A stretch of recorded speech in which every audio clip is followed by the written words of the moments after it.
তাহলে যদি হার্নিয়া থাকে পেশেন্টের একই কোশ্চেন জিজ্ঞেস করবো কি সমস্যা, কতদিন ধরে, এটার জন্য কোনো সমস্যা হয় কিনা, আর কোন সাইডে শরীরে আর কোথাও আছে কিনা জিজ্ঞেস করার দরকার নেই। এখানে হার্নিয়াতে এখানে ইঞ্জিনাল হার্নিয়া কি এদিকে থেকে গলায় থাকবে, হার্নিয়াতে এখানে, তাহলে শরীরে আর কোথাও আছে কিনা জিজ্ঞেস করার দরকার নেই, শুধু জিজ্ঞেস করবে কি সমস্যা, কতদিন ধরে, এটার জন্য কোনো সমস্যা হয় কিনা, এবং এটা কোন সাইডে, ডান সাইড নাকি বাম সাইড। ওকে, তারপর তোমরা এক্সামিনেশন শুরু করবে। এক্সামিনেশন প্রথমে হচ্ছে ইন্সপেকশন। ইন্সপেকশনে তুমি পেশেন্টের সামনে নির্লন পজিশনে বসবা, নির্লন পজিশনে বসে প্রথমে দেখবা, এপাশ দেখলাম এপাশ দেখলাম, দুই সাইডে ভালো করে কম্পেয়ার করবো। তারপরে পেশেন্টের সাইডে চলে যাবো, ওই সাইডে চলে যায় উঁকি মেরে দেখবো, এই সাইডে চলে এসে উঁকি মেরে দেখবো, বুঝে গেছে? ওই সাইড থেকেও দেখবে, এই সাইড থেকেও দেখবে। দেখার পরে সাইড থেকে যখন দেখবো তখন পেশেন্টকে একটা কাশি দিতে বলবো, মুখটা একটু উপরের দিকে তুলে কাশি দেবে, ঠিক আছে? আচ্ছা, কাশি দিলে সোয়েলিংটা দেখবে একটু এক্সপানশন হয়, এক্সপানশন সাইড থেকে এটা বোঝা যাবে, সামনে থেকে বোঝা যাবে না। এক্সপানশন, এটা হলো visual cough impulse, expansional cough impulse. Okay, এই পর্যন্ত আমাদের ইন্সপেকশন শেষ। এরপর আসবে প্যালপেশন। প্যালপেশনের প্রথমে দেখবো টেম্পারেচার, তারপর টেন্ডারনেস।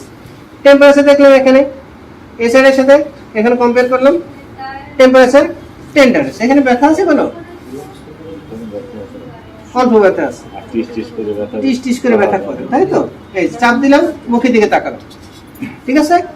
নন টেন্ডার, তাহলে টেম্পারেচার নরমাল, নন টেন্ডার। এরপরে এই সোয়েলিংটা যদি ইনগুইনি স্ক্রোটাল হয়, স্ক্রোটাম পর্যন্ত নেমে যেয়ে থাকে, তাহলে এর পরের পয়েন্ট হচ্ছে গেট অ্যাবভ দ্য সোয়েলিং দেখা, গেট অ্যাবভ দ্য সোয়েলিং দেখা। কিন্তু এই সোয়েলিংটা দেখে স্ক্রোটাম পর্যন্ত নামে নেই, তাহলে তো আমাদের গেট অ্যাবভ দ্য সোয়েলিং দরকার নেই, ঠিক আছে? তাহলে শুধু আমাদের ইনগুইনি রিজনটা এক্সামিন করতে হবে। তাহলে ইনগুইনি রিজন আমরা কি করব? এরপরে সারফেসটা একটু দেখলাম, সারফেসটা স্মুথ সারফেস, এর মার্জিন দেখার আর কিছু নাই, মার্জিন দেখবো না, শুধু সারফেসটা দেখলাম, চাপ দিয়ে একটু কনসিস্টেন্সি দেখলাম, ঠিক আছে? কনসিস্টেন্সি দেখলাম।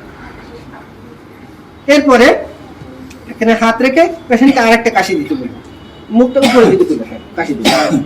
এটা দিলে আগে যেটা দেখছিলাম সুন্দর ইয়ে করা যাচ্ছে, এক্সপানশনটা বোঝা যাচ্ছে।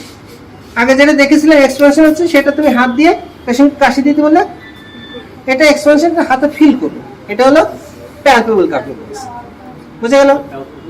Palpable cup impulse. তাহলে কি কি দেখলাম? প্রথমে ইন্সপেকশনে প্যালপেশনের টেম্পারেচার দেখলাম, টেন্ডারনেস দেখলাম, সারফেস দেখলাম, কনসিস্টেন্সি দেখলাম, প্যালপেবল কাপ ইম্পালস দেখলাম। এরপরে পেশেন্টকে জিজ্ঞাসা করবে এটা কি ভিতরে ঢুকে যায়, উনি কমপ্লিটলি ঠিকমতো খেয়াল করে না ভিতরে সম্পূর্ণ ঢুকে কি ঢোকে। আপনি এটা সম্পূর্ণ ঢোকে কিনা জানেন না, তাই তো? আচ্ছা, একটু বিছানায় একটু শুতে হবে, চলো। শোয়ানোর পরে আমরা দেখি, আচ্ছা ঠিক আছে ঠিক আছে। শোয়ানোর পর আমরা দেখি রিডিউসিবিলিটি। সোয়েলিংটা রিডিউসিবল অর নট? রিডিউসিবল মানে এই সোয়েলিংটা ভিতরে ঢুকে যাবে কিনা। আপনি বাবা ঢুকানোর চেষ্টা করেন তো, ঢুকাতে পারেন কিনা? না না, কাশি না, ভিতরে ঢুকে কিনা দেখেন। আচ্ছা ঠিক আছে, উনি পারছে না। উনি যদি না পারে তাহলে আমরা একটু চেষ্টা করে দেখতে পারি। আমি যদি চেষ্টা করি যে প্রসিডিউর ফলো করে চেষ্টা করতে, সেটা হলো ট্যাক্সিস মেথড, ঠিক আছে? ট্যাক্সিস মেথডে আমরা একটু চেষ্টা করি। মেথডটা কি? ডান হাত দিয়ে সোয়েলিং, এই দেখো চলে গেছে তো।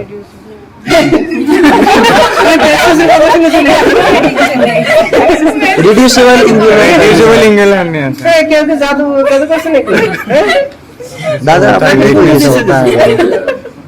ট্যাক্সিস দেখো চলে গেল। আচ্ছা না, ট্যাক্সিসের প্রসিডিউর আছে ডান হাত দিয়ে সোয়েলিংটাকে ধরে নিচের দিক থেকে পুশ করতে হবে উপরের দিকে, আর লেফট হ্যান্ড দিয়ে সোয়েলিংটাকে টেনে এনে রিং এর মধ্যে ঢুকিয়ে দিতে হবে, ঠিক আছে? এই প্রসিডিউরটা নাম হলো ট্যাক্সিস। ক্লিয়ার? এটা করতে হবে। যদি সোয়েলিং না ঢুকাইতে পারে উনি, তাহলে তোমাকে তো চেষ্টা করতে হবে, যেহেতু এটা রিডিউসিবল। তুমি ঢুকাবো না ভিতরে, না ঢুকালে তুমি ডিপলি অক্লুশন টেস্ট করবে কি করে? তাহলে সোয়েলিংটা যেহেতু রিডিউসিবল হয়েছে, খেয়াল করো, এখানে কোনো কথা না বাবা, খেয়াল করো। যদি সোয়েলিংটা রিডিউসিবল হয় তাহলে পরে আর একটা টেস্ট করতে হয়, যদি রিডিউসিবল না হয় তাহলে আর কোনো টেস্ট নাই। ক্লিয়ার? যেহেতু সোয়েলিংটা রিডিউসিবল, তাহলে পরের পয়েন্ট হচ্ছে deep ring occlusion test. Deep ring occlusion test করতে গেলে প্রথমে ডিপ রিংটাকে আইডেন্টিফাই করতে হবে। ডিপ রিং এখানে ফিল করার কিছু নেই, এটা জাস্ট একটা মেথড। এই মেথডের মাধ্যমে ডিপ রিংটাকে আইডেন্টিফাই করি। মেথডটা হলো এই দেখো, একটা জিনিস উঁচু হয়ে আছে, Anti-social এটা হলো relaxation. অ্যান্টিসিপিটানিক স্পাইন। এখানে এই আবার বেরিয়ে আসছে, এই যে সোলিনটাকে এদিক থেকে চেপে দিলাম, এই হাতে এই ঢুকিয়ে দিলাম, ঠিক আছে? আমি ভিডিও দিচ্ছি। Axis method position. ট্যাক্সিস তাহলে এখানে অ্যান্টিসিপিটানিক স্পাইন, এবার পিভিক টিউবারকুল খুঁজে বের করবে। এই ফিল করো, এখানে বোন আছে, এই যে এটা হচ্ছে পিভিক সিম্ফাইসিস।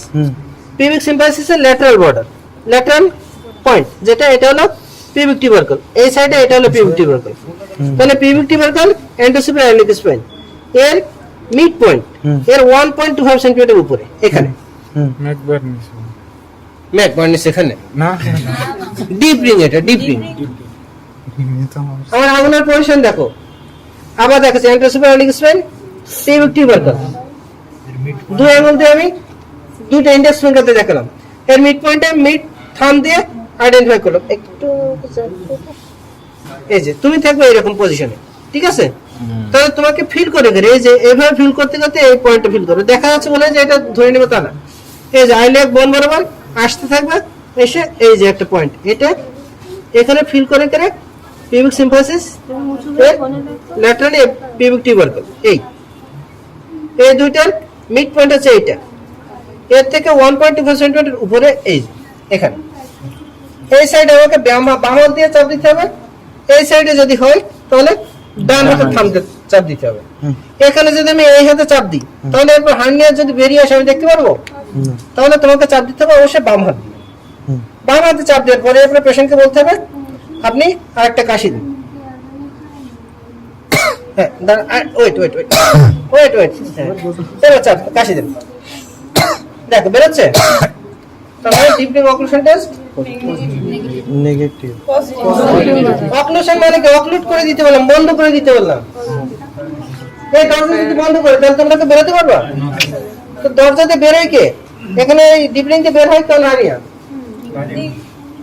ডিপলিং দিয়ে বের হয় কোন হার্নিয়া? Indirect hernia. তাদের পড়াচ্ছি যে এখনো যদি এইটা না বলে Indirect hernia. ডিপলিং দিয়ে বের হয় ইনডিরেক্ট হার্নিয়া, এটা ডিরেক্ট বললো। এখনো যদি এই কথা বলো তাহলে কি শেখাবো তোমাদেরকে? ডিপলিং দিয়ে বের হয় ইনডিরেক্ট হার্নিয়া। Indirect hernia. তাহলে ডিপলিংটাকে আমি অক্লুড করে দিতে পারলাম, তাহলে ডিপলিং অক্লুশন টেস্ট পজিটিভ। তাহলে ডিপলিং অক্লুশন টেস্ট পজিটিভ মানে হচ্ছে this is indirect hernia. Indirect hernia. আর এই চাপার পরেও যদি হার্নিয়াটা এদিক থেকে বেরিয়ে আসে তাহলে বুঝতে হবে এটা ডিপলিং দিয়ে বের হয় না, অন্য সাইড থেকে বেরিয়ে আসে, তার মানে এটা হলো ডিরেক্ট হার্নিয়া। Direct hernia. তাহলে ডিপলিং occlusion test positive indicates indirect hernia, Indirect hernia. Negative indicates direct Direct hernia. hernia. Clear? তাহলে চাপ দিয়ে ধরলাম, কাশি দিলাম, হার্নিয়া বের হইল না। এবার হাতটা সরিয়ে আবার কাশি দিতে বলবো, এবার হার্নিয়া বেরিয়ে আসবে। তাহলে স্যারকে দেখিয়ে দেবো স্যার আমি অপলোড করতে পেরেছি, বোঝা গেল? তাহলে একটা হার্নিয়াতে 4 বার কাশি দিতে হয়, একটা হচ্ছে ভিজুয়াল কাফিং বলতে দেখার জন্য, একটা প্যালপেবল কাফিং বলতে দেখার জন্য, একটা ডিপলিং অপলোড করার জন্য, অপারেশন ছেড়ে দেওয়ার একটা কাশি। যদি হার্নিয়াটা রিডিউসিবল হয়, যদি হার্নিয়া ইরিডিউসিবল হয়, হার্নিয়া এখন বেরিয়ে আসে ভিতরে কোনোভাবে ঢুকে না, তাহলে সেক্ষেত্রে তখন ডিপলিং অপলোড করবো কি করে? হার্নিয়াটা ভিতরে ঢুকলে তখন আমরা ডিপলিং অপলোড করবো, এই পরীক্ষাটা করবো। আর যদি ইরিডিউসিবল হয় তখন আর এই পরীক্ষা করার কোনো দরকার নেই, Deepling occlusion. তখন কাশি হবে দুইটা, ভিজিবল আর প্যালপেবল কাফিং। ক্লিয়ার? হার্নিয়া কি সহজ না কঠিন? হ্যাঁ